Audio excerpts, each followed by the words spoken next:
Que tus sueños tengan un fuerte significado. Jacqueline Cassie.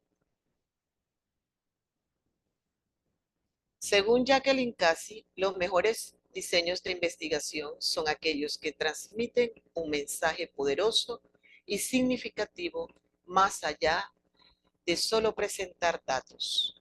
Bienvenidos a nuestro encuentro. Les saluda su facilitadora, la profesora Nuri Raquel Ureña, en esta su materia de método y diseño de investigación en la unidad número 2, donde profundizaremos sobre el tema de diseño y planificación de la investigación. Observamos en pantalla la estructura y pautas para hacer una buena propuesta o un diseño de investigación. 9 pasos fundamentales, donde el número 1 será el nombre o título general de la investigación. Antecedentes, justificación, problema, objetivo general con sus objetivos específicos, las hipótesis y por último el procedimiento metodológico desglosado en tipos de investigación, población y muestra, métodos y técnicas de investigación, los recursos, el alcance geográfico, marco temporal de la investigación y por último la bibliografía. Iniciemos entonces con lo que es el nombre de la investigación. Delimita el tema de investigación. Se debe concentrar en un título específico que realmente indique lo que se va a investigar. El tema de investigación es básico y se delimita en los siguientes aspectos. Quiero resaltar aquí que el tema no es lo mismo que el título. Ejemplo, yo puedo decir la droga, pero cuando yo voy a buscar el título, entonces voy a buscar con estos 3 aspectos que deben contar o que debo de tomar en cuenta para la elaboración del título.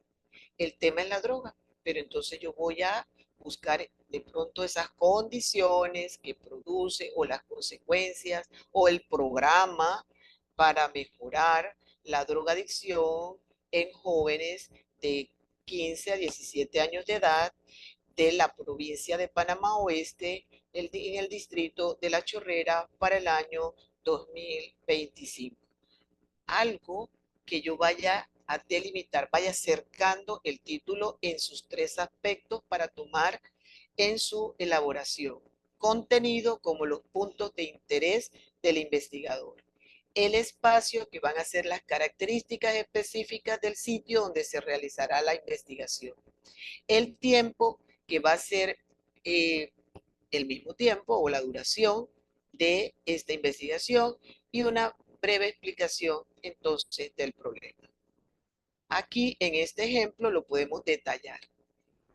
Condiciones socioeconómicas de los habitantes de La Chorrera de la provincia de Panamá Oeste durante el año 2024. Allí encontramos un tema, encontramos el contenido, vemos el espacio y el tiempo. Vemos el contenido, condiciones socioeconómicas, vemos el espacio de La Chorrera, Panamá Oeste y el tiempo 2024. Esos son entonces los aspectos siempre a considerar. Después de tener claro el nombre o el título de la investigación, nos vamos hacia los antecedentes, que van a ser necesarios leer, informarnos, detallar, buscar material. Hay que leer bastante. Deben de ser coherentes con el tema y deben de tener entonces un desglose porque debo de saber cuáles van a ser las fuentes que estoy utilizando en mi lectura. Y allí entonces entra lo que son las fuentes primarias, que son aquellas referencias que brindan información de primera mano sin haber recibido ningún tratamiento interpretativo con fines didácticos o de registros de información. Tenemos las fuentes secundarias que sí van a hacer referencia a las compilaciones o resúmenes analíticos de referencias publicadas. Entonces, Tenemos las fuentes terciarias, que van a ser aquellos documentos que compendian nombres y títulos de revistas, periódicos, conferencias, simposios, mesas redondas, foros.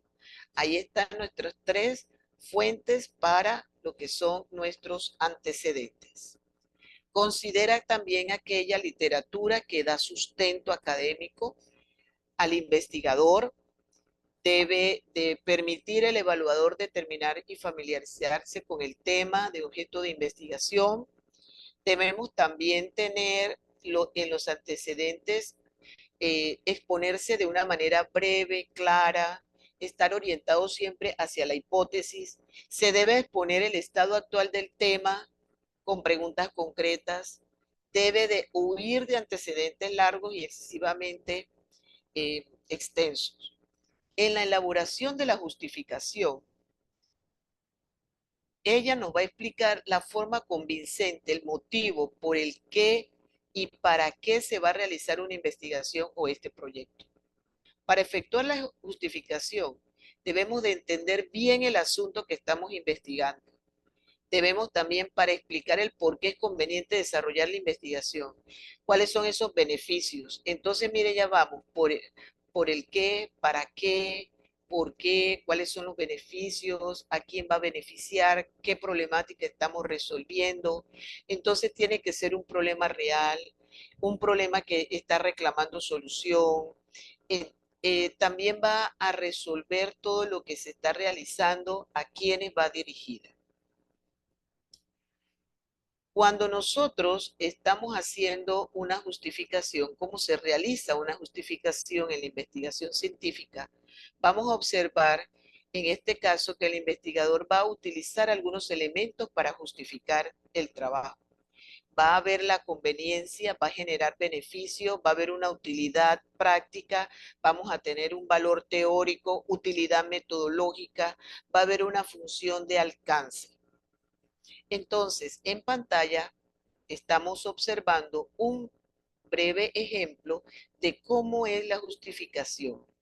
No olvidemos que la forma de redactar nuestra justificación debe de ir enfocado a lo que es a nivel deductivo o a nivel inductivo. Es decir, cuando usted lo hace de manera deductiva, entonces usted va a comenzar, por ejemplo, a hablar de la droga. Entonces usted explica qué es la droga, toda la influencia de la droga a nivel global. Después la va aterrizando al continente de América, la va llevando hacia América Central y lo detalla en la República de Panamá hasta llevarlo hacia el distrito o provincia donde usted quiera hacer la investigación de la República de Panamá. Esa es la forma deductiva. Igual puede usted escribir inductivamente, que quiere decir que va desde lo particular hacia lo general. Así entonces redactamos lo que es nuestra justificación. Después de eso vemos lo que es el problema. El problema debe cumplir con la originalidad, trascendencia, actualidad, relevancia, posibilidad de permitir el uso de herramientas intelectuales. Existe lo que llamamos el planteamiento del problema. Ese sí se redacta, se escribe y pensando también de forma deductiva o forma inductiva. Redactamos a través de una base de antecedentes estudiadas, leídas, argumentadas. Luego termino mi enfoque con una pregunta. Por eso dice que el problema implica la identificación de problemas en términos cortos. Y tenemos aquí algunas preguntas que le pueden ayudar a formular claramente y sin ambigüedad esa pregunta.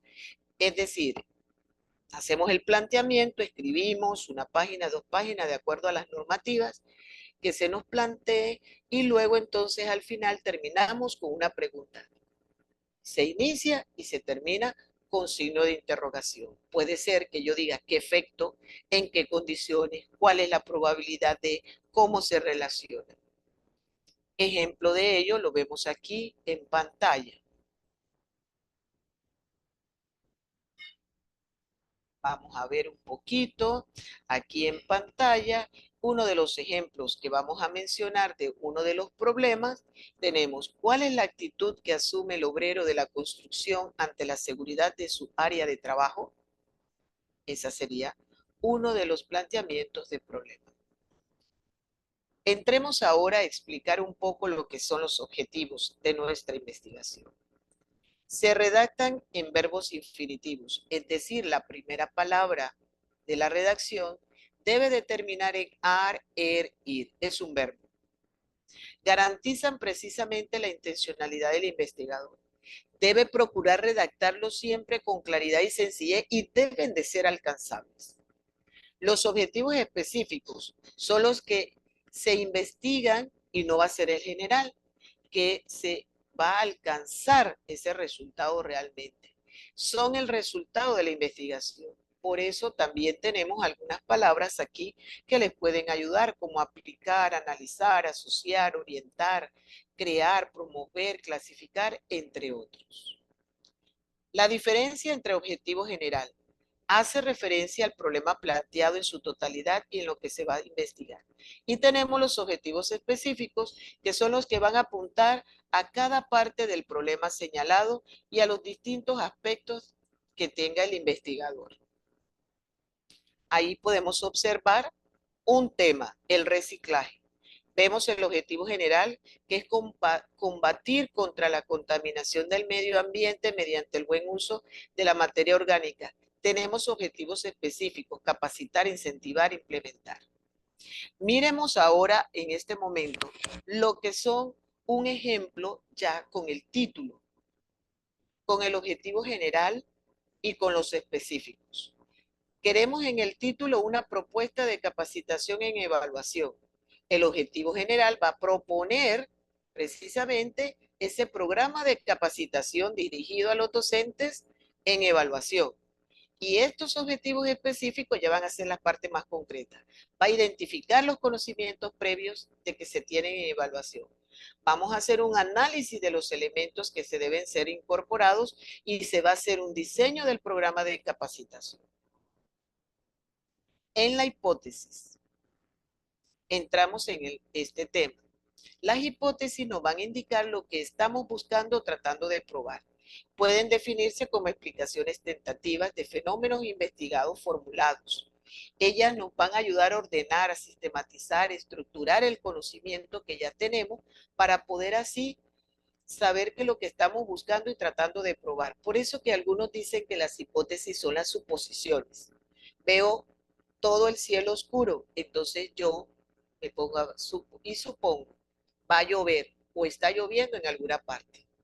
Y entonces verifico si eso es cierto, llamo a alguna parte hacia el lado donde está oscuro, espero dentro de un tiempo y puedo decir si llovió o no llovió. Por eso que las hipótesis son las que resuelven cada uno de los objetivos generales y estos objetivos resuelven a cada problema. No olvidemos eso. Tenemos que las características de la hipótesis van a ser, deben referirse a una situación social y real, deben de ser lógicas y acordes con fenómenos conocidos y no estar en conflicto con leyes o principios ya establecidos. La relación entre la variable propuesta por una hipótesis debe de ser clara y lógica. Igualmente, los términos de las variables en la hipótesis tienen que ser comprensibles. Esto que tenga una adecuación entre la gente que está dirigida y que lo que a la gente que le llegue ese mensaje y también quien lo está redactando. Las hipótesis deben de ser de transformación directa de las preguntas de la investigación. Las hipótesis deben de ser medibles y las expresiones de hipótesis deben de ser libres de todo valor propio personal del investigador. Veamos entonces cuáles son los elementos de la hipótesis. Tenemos como primer elemento de la hipótesis la unidad de observación. Asume el papel del sujeto de la proposición. Luego de la unidad de la observación tenemos las variables. Las variables van a ser independientes cuyos fenómenos o situación explican y determinan la presencia de otro fenómeno que puede ser manipulado por el investigador. Y tenemos las variables dependientes que van a ser esa conducta o fenómeno que requiere una explicación científica. Otro de los elementos de la hipótesis va a ser los elementos lógicos, que van a tener relación entre las unidades de análisis con las variables. Tenemos el otro que va a ser la operacionalización de las variables. Se requiere de su enunciado muy abstracto y se desglosa por medio de identificación de indicadores, los cuales permiten medirlas e indicarlas en situaciones concretas de la realidad en la que se encuentran inmersas. Aquí quiero hablarle de qué es una variable. Hemos hablado, he mencionado y la escuchamos seguido. Las variables, como su nombre lo indica, tienen la propiedad de adquirir diversos valores, los mismos que pueden medirse, aplicarse a personas o objetos, los cuales por sus características, atributos, rasgos, cualidades, pueden adquirir diversos valores respecto a otras. Observemos aquí una hipótesis descriptiva, que aquí vamos a mencionar los tipos de hipótesis que tenemos más conocidos y a los cuales nuestras investigaciones casi siempre van dirigidas. Descriptivas porque se caracterizan por señalar la presencia de ciertos hechos o fenómenos en la población de objeto de estudio. Aquí tienen un ejemplo. Observen también las hipótesis correlacionales, que van a ser las que relacionan dos o más variables en forma de asociación. A mayor nivel de ingreso, mayor nivel de consumo. Tenemos las hipótesis que establecen relaciones de causalidad.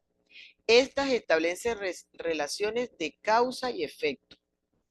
Por ejemplo, el divorcio de una pareja provoca inestabilidad emocional en los hijos. ¿Se dan cuenta? Hay una relación de causa y efecto. Allí podemos observar un cuadro que resume lo antes mencionado y aquí observamos un ejemplo completo de una hipótesis ya elaborada descriptiva. Tenemos entonces el escrito y luego cómo se desglosa la unidad de observación, la variable dependiente independiente, los elementos lógicos y la operacionalización de las variables. Es así entonces como nosotros podemos ver un ejemplo ya resuelto y presentado en una hipótesis. ¿Cuánta hipótesis podemos resolver? Pues para eso tenemos que también tomar en consideración nuestros problemas. No olvidemos que la hipótesis resuelve el problema y estos problemas resuelven los objetivos. Así que, de acuerdo a nuestros problemas planteados, vamos a tener nuestras hipótesis, una, dos, tres hipótesis.